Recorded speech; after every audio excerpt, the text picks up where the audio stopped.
Hello, hey, this is Bill Cobb with Accurate Valuations Appraisal Group in Baton Rouge.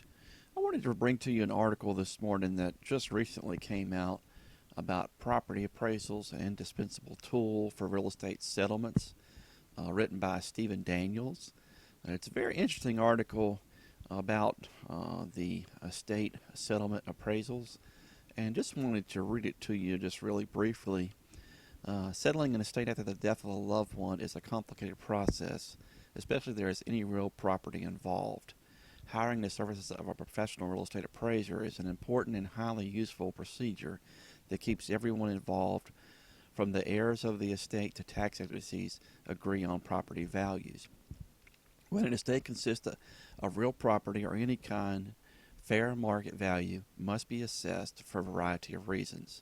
A property valuation must be determined when there are multiple heirs in order to equally divide its worth. Market value must also be assessed for tax purposes and to determine the total value of the estate in order to assess inheritance tax liability if applicable.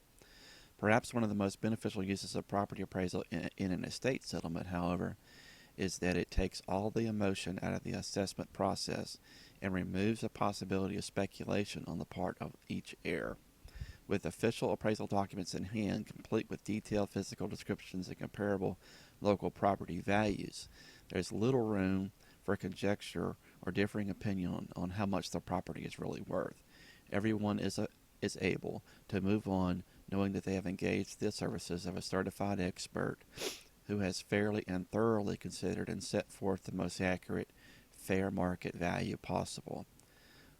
Appraisal values are not absolute. They can be unknown factors that can affect the appraised value. The recent recession has certainly demonstrated how quickly an appraised value can become obsolete or inaccurate based on circumstances outside the appraiser's control. Nevertheless, most estate settlements do not rely heavily on values returned by estate appraisals.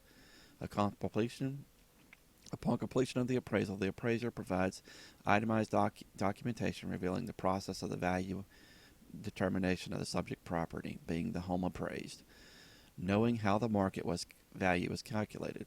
Depending on the type of property being appraised and the purpose of the appraisal, there are several standard forms based on use from the industry. So basically what this article is saying is that it's talking about how the property appraisals, home appraisals, can help in the settlement of estates. I've been appraising here locally for right at 18 years, and also some in Alexandria as well, but mostly about 18 years, and I have assisted with different CPAs and attorneys here locally on estate settlement appraisals, probate appraisals, and a few trust appraisals. So you can find out more information at the website down here, which is Estate Appraisers in Baton Rouge.info. That's Estate Appraisers in Baton Rouge.info. And I'd appreciate you visiting the site. Thank you very much.